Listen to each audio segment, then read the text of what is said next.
Morning students. अज बच्चे अज असी तुहाडी कहानी भाग दे विचों तुहाडी दूजी कहानी नीली बारे पढ़ांगे जो कि करतार सिंह दुग्गल द्वारा लिखी गई है। तो बच्चे सब तो पहला असी इस कहानी का संखेप विच एक बार वर्णन कर लेंदे हां, संखेप भी समझ लेंदे हां कि नीली कहानी किस लिए लिखी गई है, इस विच की संदेश दिता गया है, उस बारे संखेप विच एक नज़र मारदे हां कि जिहड़ी बच्चे नीली कहानी है इस विच जिहड़ा कहानीकार ने पशुआं की संवेदनशीलता का बड़े ही मार्मिक तरीके दे नाल वर्णन किया है। गऊ नीली जिन्नी देर तक दुध दिंदी है, नीली जिहड़ी बच्चे इस दे विच कहानी दे विच नीली कहानी का नाम रखा गया। नीली नीली की है? नीली एक गां है। नीली एक गां का नाम है जो कि रंग की गोरी है, पर उसका नाम की है नीली। तो बच्चे असीं देखते हाँ कि गऊ नीली जिन्नी देर तक दुध दिंदी है उसनूं चंगा चारा मिलता है। जदों उसकी बच्ची जमदी है तो गवाला अपनी आर्थिक मजबूरियां वस बच्ची नूं लड़िंदा दुध पीण लई नहीं छड्डदा। नतीजे वजों बच्ची मर जाती है। बच्ची मरण ते नीली इन्नी उदास हो जाती है कि उसनूं कुछ भी खाना चंगा नहीं लगता। गवाला उस तो दुध लैण लई उसनूं चारा मसाला खाण नूं धरदा है, प्यारदा है ते पुचकारदा है। पुचकारदा भी है, पर जदों नीली दुध नहीं दिंदी तां उसनूं ओह बुरी लगदी है। फिर ओह उसदे अग्गों चारा चुक लैंदा है। यह कहानी नीली दे मनोभावां नूं उघाड़दी है। गवाला उसनूं केवल दुध देण दा साधन समझदा है, जबकि नीली एक माँ भी है। बच्चे की मरण ते उसकी ममता वलुंदरी जाती है। गवाला उसके इस दुख नूं समझण तो असमर्थ रहिंदा है। तो बच्चे इस कहानी दे विच जिहड़ा दस्सिया गया है कि नीली एक गां है ते जिहड़ा गवाला है उस नीली का जिहड़ा दुध चो के जिहड़ा है बाहर बेचदा हुंदा है ते बाद विच जदों उसदी बच्ची हुंदी है तां ओह बच्ची लई दुध नहीं छड्डदा, जिस कारण जिहड़ी बच्ची दी एक दिन मौत हो जाती है। तो मौत के कारण जिहड़ी नीली हुंदी है वह कुछ दिन दुध नहीं दिंदी, जिस कारण जिहड़ा गवाला हुंदा है उसनूं गुस्सा आउंदा है तो वह चारे दा जिहड़ी टोकरी हुंदी है चुक के अगे लंघ जाता है। तो जिहड़ी इस विच गां हुंदी है, नीली हुंदी है, उसनूं इस गल का बहुत दुख हुंदा है कि वह अपने मालक नूं कहंदी है कि मेरे मालका भी मैं तैनूं दुध देण तो मना नहीं करदी, पर जिहड़ा हजे मेरी बच्ची का मेरी बेटी का जिहड़ा दुख है हजे मैनूं वो तो मना लैण दे ते मैं दुध देण तो इनकार नहीं करती। पर जिहड़ा अपना गवाला हुंदा है उसके दुख नूं नहीं समझ पांदा ते वो टोकरा चुक के उत्थों चला जाता है। तो बच्चे इसी तुहाडा संखेप विच हुण असीं इसनूं विस्तार नाल पढ़दे हां। नीली कहानी करतार सिंह दुग्गल की रचना है। इस कहानी विच कहानीकार ने पशुआं की मानसिकता अते मनुख के स्वार्थी पुणे नूं पेश किया है। नीली नां दी गां रंग दी गोरी सी। सेहतमंद गां दा दुध भी वधिया हुंदा है। कहानीकार दी पत्नी ने इसे करके नीली नूं चुन के उस दे दुध दा भाव चुकाया सी। गवाला हर रोज़ नीली नूं कहानीकार दी कोठी लै आउंदा अते मेहंदी दे बूटे हेठ खलोती गां दा दुध गागर भर के चोंदा। गवाला चारा ते वड़ेवे अपनी शर्त मुजब उसनूं खवांदा। तो जिहड़ा गवाला सीगा अपनी शर्त के मुताबिक जिहड़ा उसनूं चारा दिंदा सी, वड़ेवे दिंदा सी। तो बच्चे जी देखिया कि जिहड़ी कहानीकार स्टार्टिंग विच देखिया कि जिहड़ी कहानीकार की पत्नी है वह गवाले दे कोल जांदी है ते अपनी मनपसंद की गां नूं चुनदी है ते नाल ही उसदे जिहड़ा है रेट भाव जिहड़ा भी वो भी कर लैंदी है ते नाल ही एक शर्त भी हुंदी है कि जिहड़ा उसनूं चारा दिता जाएगा वह वधिया चारा दिता जाएगा। दुध का भाव मुकाउण वेले कहानीकार की पत्नी ने नीली नूं चंगा चारा खवाउण की शर्त गवाले अगे रखी सी। कहानीकार की पत्नी कदे कदे टोकरी भी वेख लैंदी सी। डंगर नूं चंगी खुराक मिलण नाल भी चोखा निकलदा है, दुध जिहड़ा है चोखा निकलदा है। हर रोज़ नीली दे आउण ते कहानीकार उसकी खुराक खाण की तेजी बारे सोचदा रहिंदा। नीली जद कहानीकार की कोठी आउंदी तां कदे ओह सो रहे हुंदे, कदे सो के उठ रहे हुंदे अते कदे सो के उठ चुके हुंदे। कई महीने इसे तरह बीत गए। नीली नूं नवीं होई नूं किन्ने दिन हो चुके सन। नवीं होई दा मतलब भाव बच्चे कि यह होया कि जिहड़ी उसदे बच्ची होई सी ਨੀਲੀ ਅੱਜ ਦੁੱਧ ਤੋਂ ਲੱਤ ਮਾਰ ਗਈ ਸੀ। ਕੁਝ ਦਿਨ ਬਾਅਦ ਨੀਲੀ ਨੇ ਫਿਰ ਆਉਣਾ ਸ਼ੁਰੂ ਕਰ ਦਿੱਤਾ। ਹੁਣ ਨੀਲੀ ਦੇ ਪਿੱਛੇ ਉਹਦੀ ਬੱਚੀ ਵੀ ਆਉਂਦੀ ਸੀ, ਜੋ ਕਿ ਨੀਰੀ ਪੂਰੀ ਨੀਲੀ ਵਰਗੀ ਸੀ। ਤਾਂ ਬੱਚੇ ਜਿਹੜੀ ਉਸਦੀ ਬੱਚੀ ਹੋਈ ਸੀ ਉਹ ਬਿਲਕੁਲ ਜਿਹੜੀ ਹੈ ਨੀਰੀ ਪੂਰੀ ਨੀਲੀ ਦੇ ਵਾਂਗ ਹੀ ਸੀ।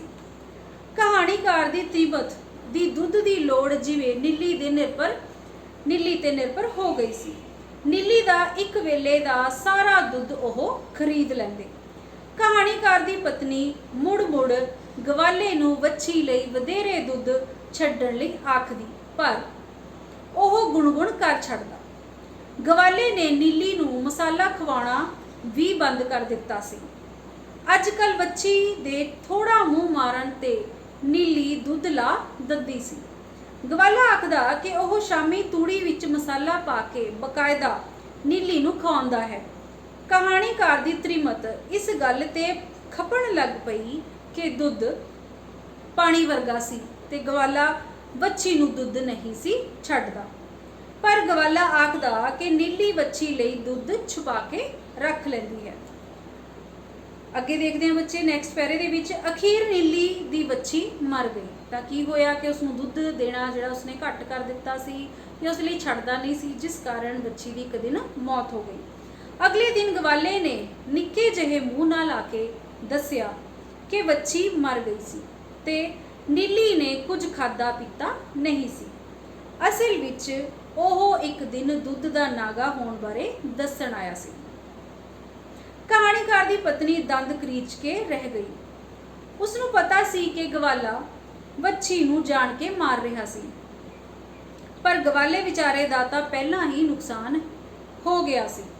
ਫਿਰ ਗਾਂ ਦਾ ਵੀ ਪਤਾ ਨਹੀਂ ਸੀ ਕਿ ਉਹ ਉੱਕਾ ਹੀ ਲੱਤ ਮਾਰ ਜਾਵੇ। ਇਸ ਲਈ ਕਹਾਣੀਕਾਰ ਦੀ ਪਤਨੀ ਚੁੱਪ ਰਹੀ, ਪਰ ਗਵਾਲੇ ਦੇ ਮੁੜਨ ਤੇ ਉਹ ਬੁੱਲਾਂ ਵਿੱਚ ਬੁੜਬੁੜਾ ਕੇ ਕਹਿਣ ਲੱਗੀ, ਚੁੱਲ੍ਹੀ ਦੁੱਧ ਬਚਾਉਣ ਲਈ ਭੈੜੇ ਨੇ ਵੱਛੀ ਨੂੰ ਗਵਾ ਦਿੱਤਾ। ਅਗਲੇ ਸਵੇਰੇ ਨੀਲੀ ਗੇਟ ਦੇ ਸਾਹਮਣੇ ਆ ਕੇ ਖੜੀ ਹੋ ਗਈ।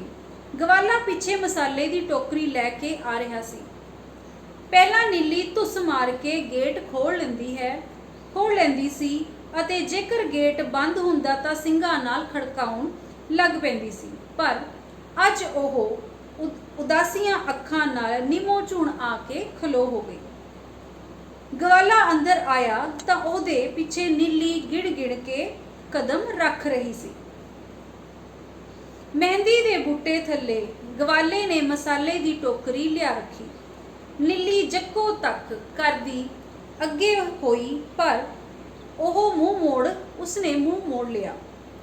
ਗਵਾਲੇ ਨੇ ਉਸ ਨੂੰ ਪੁਚਕਾਰ ਕੇ ਕੁਝ ਖਵਾਉਣ ਦੀ ਬਹੁਤ ਕੋਸ਼ਿਸ਼ ਕੀਤੀ, ਪਰ ਸਭ ਵਿਅਰਥ ਸੀ। ਅੱਜ ਉਸ ਤੋਂ ਕੁਝ ਨਹੀਂ ਸੀ ਖਾਧਾ ਜਾ ਰਿਹਾ, ਕਿਉਂਕਿ ਉਸਦੀ ਜਿਹੜੀ ਵੱਛੀ ਮਰ ਚੁੱਕੀ ਸੀ, ਜਿਸ ਕਰਕੇ ਉਸ ਨੂੰ ਉਸਦਾ ਦੁੱਖ ਸੀ ਤੇ ਉਸ ਤੋਂ ਕੁਝ ਵੀ ਖਾਧਾ ਨਹੀਂ ਜਾ ਰਿਹਾ ਸੀ। ਪਰੇਸ਼ਾਨ ਹੋਇਆ ਗਵਾਲਾ ਟੋਕਰੀ ਚੁੱਕ ਕੇ ਮੁੜ ਪਿਆ। ਨੀਲੀ ਉਹਦੇ ਪਿੱਛੇ ਤੁਰ ਗਈ। ਕਹਾਣੀਕਾਰ ਦੀ ਪਤਨੀ ਨੇ ਨੌਕਰ ਨੂੰ ਡੈਰੀ ਤੋਂ ਦੁੱਧ ਲਿਆਉਣ ਲਈ ਕਿਹਾ। ਕਹਾਣੀਕਾਰ ਆਪਣੀ ਬੱਚੀ ਨੂੰ ਛਾਤੀ ਨਾਲ ਲਾਈ ਦੂਰ ਤੱਕ ਜਾਂਦੀ ਨੀਲੀ ਨੂੰ ਦੇਖ ਰਿਹਾ ਸੀ। ਅਗਲੇ ਦਿਨ ਮੂੰਹ ਹਨੇਰੇ ਹੀ ਗਵਾਲੇ ਦੇ ਪਿੱਛੇ ਨੀਲੀ ਆਈ। ਗਵਾਲੇ ਨੇ ਮਹਿੰਦੀ ਦੇ ਬੂਟੇ ਥੱਲੇ ਟੋਕਰੀ ਰੱਖੀ ਹੀ ਸੀ ਕਿ ਨੀਲੀ ਟੋਕਰੀ ਵਿੱਚ ਮੂੰਹ ਮਾਰਨ ਲੱਗੀ। ਨੀਲੀ ਨੂੰ ਇਸ ਤਰ੍ਹਾਂ ਮਸਾਲਾ ਖਾਂਦੀ ਦੇਖ ਕੇ ਗਵਾਲਾ ਗਾਗਰ ਲੈ ਕੇ ਨੀਲੀ ਕੋਲ ਦੁੱਧ ਚੋਣ ਲਈ ਬੈਠ ਗਿਆ, ਪਰ ਉਹ ਪਰੇ ਹੋ ਗਈ। ਨੀਲੀ 3 ਦਿਨ ਦੀ ਭੁੱਖੀ ਸੀ। ਗਵਾਲੇ ਨੇ ਪੁਚਕਾਰ ਕੇ ਨੀਲੀ ਨੂੰ ਚੋਣ ਦੇ ਯਤਨ ਕੀਤੇ, ਪਰ ਉਹ ਲੱਤ ਛੰਡ ਕੇ ਪਰੇ ਹੋ ਜਾਂਦੀ। ਦੁਖੀ ਹੋ ਕੇ ਗਵਾਲੇ ਨੇ ਮਸਾਲੇ ਦੀ ਟੋਕਰੀ ਨੂੰ ਖੋਹ ਲਿਆ।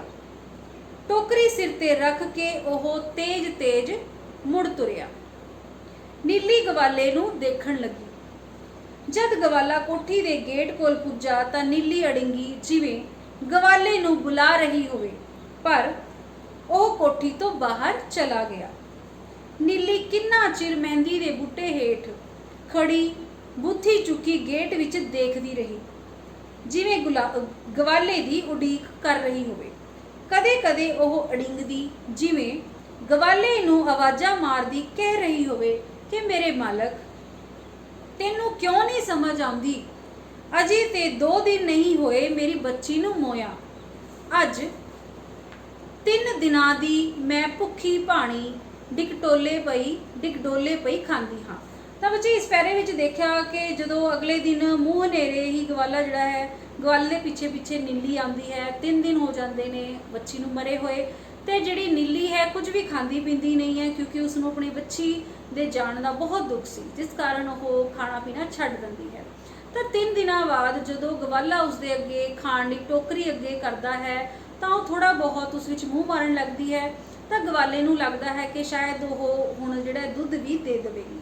ਤਾਂ ਇਸ ਤਰੀਕੇ ਨਾਲ ਜਦੋਂ ਉਸਨੂੰ ਕਰਦਾ ਦੇਖਦਾ ਹੈ ਤਾਂ ਦੁੱਧ ਚੋਣ ਦੀ ਕੋਸ਼ਿਸ਼ ਕਰਦਾ ਹੈ, ਪਰ ਜਿਹੜੀ ਨੀਲੀ ਹੁੰਦੀ ਹੈ ਉਹ ਲੱਤ ਮਾਰ ਕੇ ਪਿੱਛੇ ਹਟ ਜਾਂਦੀ ਹੈ। ਤਾਂ ਇਸੇ ਤਰੀਕੇ ਦੇ ਨਾਲ ਗਵਾਲਾ ਇਹ 2-3 ਵਾਰ ਕਰਦਾ ਹੈ, ਦੁੱਧ ਚੋਣ ਦੀ ਕੋਸ਼ਿਸ਼ 2-3 ਵਾਰ ਕਰਦਾ ਹੈ, ਪਰ ਜਿਹੜਾ ਗਾਂ ਹੁੰਦੀ ਹੈ, ਜਿਹੜੀ ਨੀਲੀ ਹੁੰਦੀ ਹੈ, ਉਹ ਲੱਤ ਮਾਰ ਕੇ ਪਿੱਛੇ ਹਟ ਜਾਂਦੀ ਹੈ। ਤਾਂ ਇਸ ਤਰੀਕੇ ਦੇ ਨਾਲ ਜਿਹੜਾ ਗਵਾਲਾ ਹੈ ਉਸਨੂੰ ਗੁੱਸਾ ਆਉਂਦਾ ਹੈ ਤੇ ਉਹ ਜਿਹੜਾ ਚਾਰੇ ਦਾ ਟੋਕਰਾ ਹੁੰਦਾ ਉਸਨੂੰ ਚੁੱਕ ਕੇ ਤੇਜ਼ੀ ਨਾਲ ਕੋਠੀ ਤੋਂ ਬਾਹਰ ਨਿਕਲ ਜਾਂਦਾ ਹੈ। ਤੇ ਜਿਹੜੀ ਗਾਂ ਹੈ ਉਸਨੂੰ ਅੜਿੰਗਦੀ ਹੈ, ਪੁਕਾਰਦੀ ਹੈ, ਪ੍ਰਤੀਤ ਹੁੰਦਾ ਹੈ ਕਿ ਉਸਨੂੰ ਪੁਕਾਰ ਰਹੀ ਹੋਵੇ ਤੇ ਉਸਨੂੰ ਵਾਪਸ ਬੁਲਾ ਰਹੀ ਹੋਵੇ ਕਿ ਉਹ ਵਾਪਸ ਆ ਜਾਵੇ, ਪਰ ਜਿਹੜਾ ਗਵਾਲਾ ਹੁੰਦਾ ਹੈ ਉਹ ਵਾਪਸ ਨਹੀਂ ਆਉਂਦਾ। ਤੇ ਉਹ ਆਪਸ ਵਿੱਚ ਇਦਾਂ ਪ੍ਰਤੀਤ ਹੁੰਦਾ ਹੈ ਕਿ ਆਪਣੇ ਆਪ ਨਾਲ ਗੱਲ ਕਰ ਰਹੀ ਹੋਵੇ, ਕਿ ਆਪਣੇ ਮਾਲਕ ਨਾਲ ਕੁਝ ਉਸਨੂੰ ਕਹਿ ਰਹੀ ਹੋਵੇ ਕਿ 3 ਦਿਨਾਂ ਦੀ ਮੈਂ ਭੁੱਖੀ ਭਾਣੀ ਡਿਕਡੋਲੇ ਪਾਈ ਖਾਂਦੀ ਹਾਂ। ਮੈਂ ਨਹੀਂ ਕਹਿੰਦੀ ਕਿ ਮੈਂ ਹਮੇਸ਼ਾ ਦੁੱਧ ਨਹੀਂ ਦਿਆਂਗੀ, ਮੈਂ ਦੁੱਧ ਦਿਆਂਗੀ, ਪਰ ਕੁਝ ਹੋਰ ਤੂੰ ਸਬਰ ਕਰ ਲੈ। ਤੂੰ ਮੁੜ ਆ, ਇੰਜ ਮੈਨੂੰ ਭੁੱਖਾ ਨਾ ਮਾਰ। ਅੱਗੇ ਥੋੜਾ ਮੇਰੇ ਨਾਲ ਅਨਿਆਏ ਹੋਇਆ ਏ। ਤੂੰ ਮੁੜ ਆ ਮੇਰੇ ਮਾਲਕ, ਤੂੰ ਮੁੜ ਆ, ਇੰਜ ਮੈਨੂੰ ਭੁੱਖਾ ਨਾ ਮਾਰ। ਅੱਗੇ ਥੋੜਾ ਮੇਰੇ ਨਾਲ ਅਨਿਆਏ ਹੋਇਆ ਹੈ। ਕਿੰਨੀ ਦੇਰ ਨੀਲੀ ਇਸੇ ਤਰ੍ਹਾਂ ਮਹਿੰਦੀ ਹੇਠ ਖੜੀ ਕੋਠੀ ਦੇ ਗੇਟ ਵੱਲ ਦੇਖਦੀ ਰਹੀ, ਪਰ ਗਵਾਲਾ ਨਹੀਂ ਮੁੜਿਆ। ਇਸ ਤਰ੍ਹਾਂ ਨੀਲੀ ਕਹਾਣੀ ਵਿੱਚ ਕਰਤਾਰ ਸਿੰਘ ਦੁੱਗਲ ਨੇ ਪਸ਼ੂਆਂ ਪ੍ਰਤੀ ਮਨੁੱਖ ਦੀ ਸਵਾਰਥੀ ਰਵੱਈਏ ਨੂੰ ਚਿਤਰਿਆ ਹੈ। ਤਾਂ ਹਾਂਜੀ ਬੱਚੇ, ਇਸ ਕਹਾਣੀ 'ਚ ਅਸੀਂ ਇਹੀ ਦੇਖਿਆ ਕਿ ਕਿਸ ਤਰੀਕੇ ਦੇ ਨਾਲ ਇੱਕ ਇਨਸਾਨ ਜਿਹੜਾ ਹੈ ਪਸ਼ੂਆਂ ਦੇ ਦੁੱਖ ਨੂੰ ਨਾ ਸਮਝਦਾ ਹੋਇਆ, ਆਪਣੇ ਸਵਾਰਥ ਨੂੰ ਅੱਗੇ ਰੱਖਦਾ ਹੋਇਆ ਸਿਰਫ ਆਪਣੇ ਸਵਾਰਥ ਨੂੰ ਦੇਖਦਾ ਹੈ ਤੇ ਪਸ਼ੂ ਦੇ ਦਰਦ ਨੂੰ, ਤਕਲੀਫ ਨੂੰ ਨਹੀਂ ਸਮਝਦਾ। ਤਾਂ ਬੱਚੇ ਇਹ ਸੀ ਕਹਾਣੀ ਤੁਹਾਡੀ ਨੀਲੀ। ਇਸ ਮਗਰੋਂ ਅਸੀਂ ਜਿਹੜੀ ਤੁਹਾਡੀ ਕਹਾਣੀ ਆਪਣਾ ਦੇਸ਼ ਕਰਾਂਗੇ। ਤਾਂ ਬੱਚੇ ਉਮੀਦ ਕਰਦੀ ਹਾਂ ਕਿ ਤੁਹਾਨੂੰ ਇਹ ਕਹਾਣੀ ਵੀ ਬਹੁਤ ਚੰਗੀ ਤਰ੍ਹਾਂ ਸਮਝ ਆ ਚੁੱਕੀ ਹੋਵੇਗੀ। ਧੰਨਵਾਦ।